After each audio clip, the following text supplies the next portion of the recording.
Alright, so this is another experiment with the sugar. I think this one has distinct possibilities.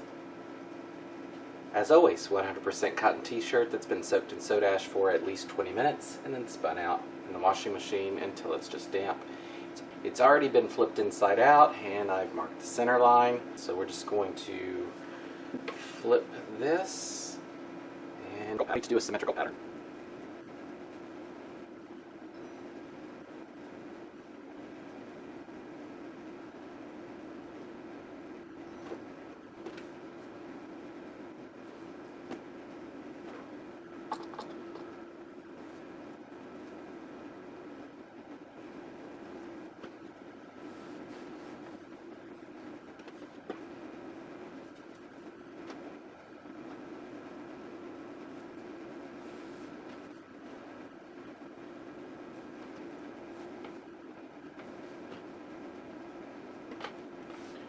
Alright, we're just going to scrunch this up, focusing more on the center line part, and then we'll go from there.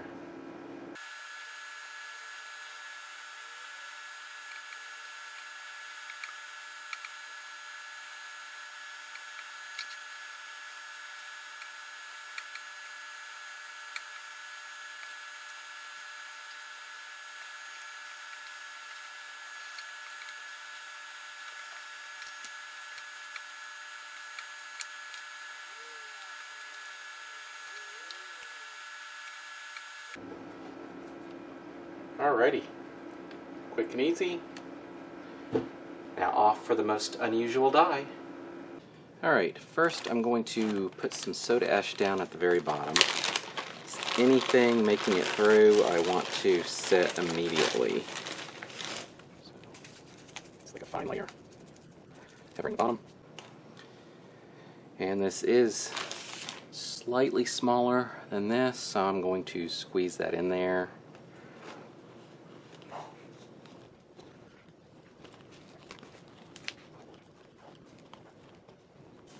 Make sure it's all the way down. The colors I'm using from Dharma are Scarlet, Lemon Yellow, Bluebird,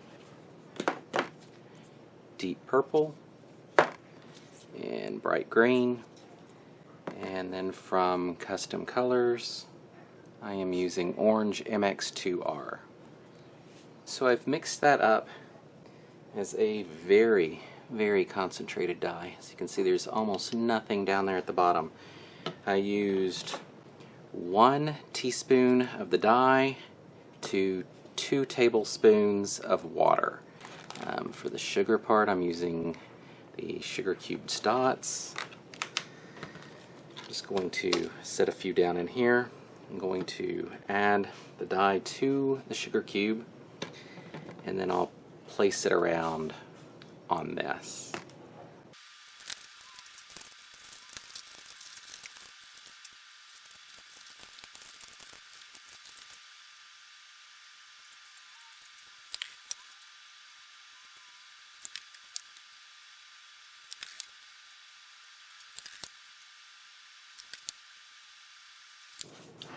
I feel like I was too aggressive on the blue, so I'm actually going to do another set of blue. Alright, so when you dye them, you need to immediately put them on the fabric. Let's try to fix this.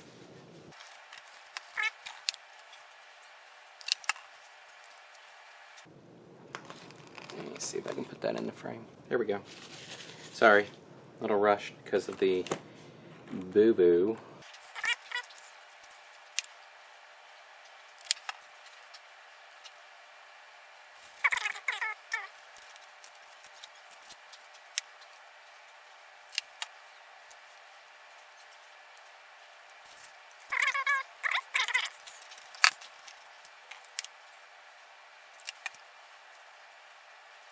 I'm going to let this sit for just a bit. It shouldn't melt much from playing with it previously, although that mess in the plate says otherwise. It's kind of interesting. So I'm going to let it sit for a bit, then I'll come back to it. Putting a small amount of soda ash over the top. This is a small amount than I did on the bottom. And I've got water in a sprayer at about 125 degrees, and I'm just going to spray over the top of all of this.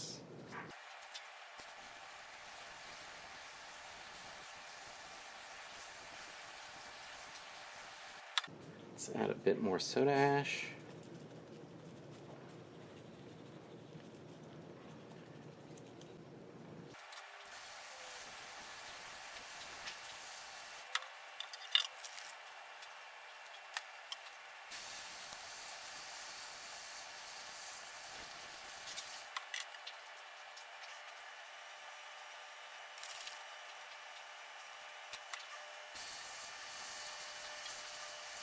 It looks like it's full of water, but it's not because of how tight the bowl is. So I'm going to let that go ahead and go through, and then I might keep this up a few more times just to make sure that everything's melted, and then I'm just going to let it sit for about an hour, and then we'll do the washout. Alright, it's actually been about 4 hours because I got distracted. That's what it looks like. So let's go ahead and wash it out.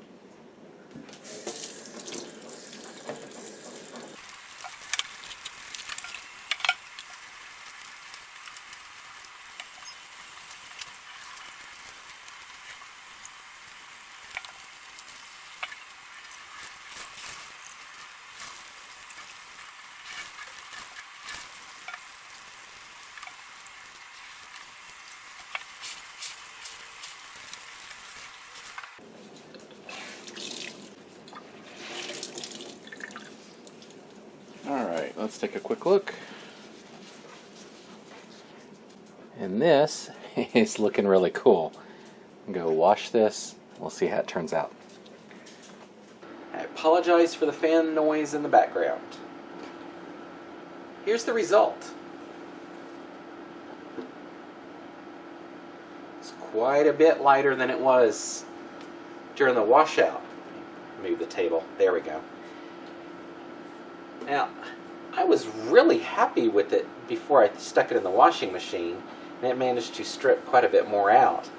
And I know the last sugar video, which I'm actually recording the ending of like 3 minutes before I'm recording the ending of this one, was pastel, and this is even more pastel. I think it's the sugar cubes. Now, when I first pulled it out, I'm like, ooh, I don't like this. But now that I'm looking at it, this isn't bad. I mean, I'm not much of one for the pastels, but this is kind of cool. It's not quite a watercolor, but yet it is. It doesn't... Now, here. It's almost like a watercolor effect, but different. And different is good, right? I mean, that's the whole point of these experiments. These oddball little ideas, and then it ends up doing something that I haven't seen happen in any other way, so I consider that a good thing. Now, am I recommending you use sugar cubes in your tie-dye? No. I don't know the long-term viability of the color in this, and, you know, if everything washes out in 20 washes versus 150 for the Procion because the threads get worn. But it's definitely something to fiddle around with. So I'm actually doing a third sugar cube shirt as I'm recording this outro.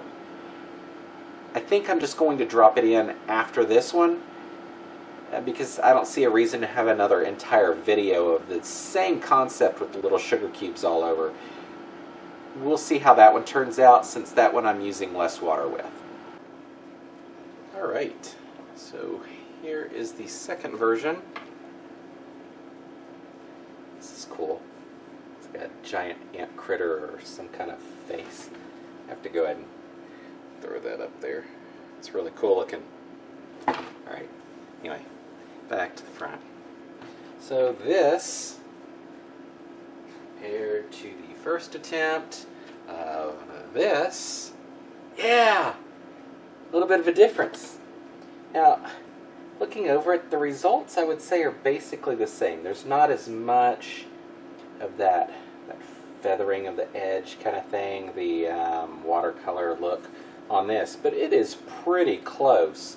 And honestly, it could just be because this is so washed out. Now the difference I made between this and this, you saw how quickly I poured sprayed all the water onto this one. Not the same on this. I went ahead and sprayed for just a few seconds, waited like 5 or 10 minutes, sprayed another few seconds, that kind of thing. Did that in several cycles, and then came in a few hours later with a soda ash solution that I just poured over the top and then let that sit for probably 18 hours or so in total after that point in time. But normally I have much better results with like a hot water irrigation without having to let it sit more than an hour or two. Oh, hold on. This one too. That's cool. It looks like a face, like a literal face. Okay. Anyway, so I don't think I'm going to play around with the sugar cubes anymore. For one thing, my oldest son seems to think they're a dessert and keeps eating them. What are your opinions? Are there any other ideas you want me to try with the sugar cubes? If so, I'll add it to the list. It won't be next week. I've got other things coming out. So let me know down below. And until next time, thanks for watching. And if you're interested in these experiments, as well as the usual stuff that I do, please be sure to subscribe. And thanks for watching.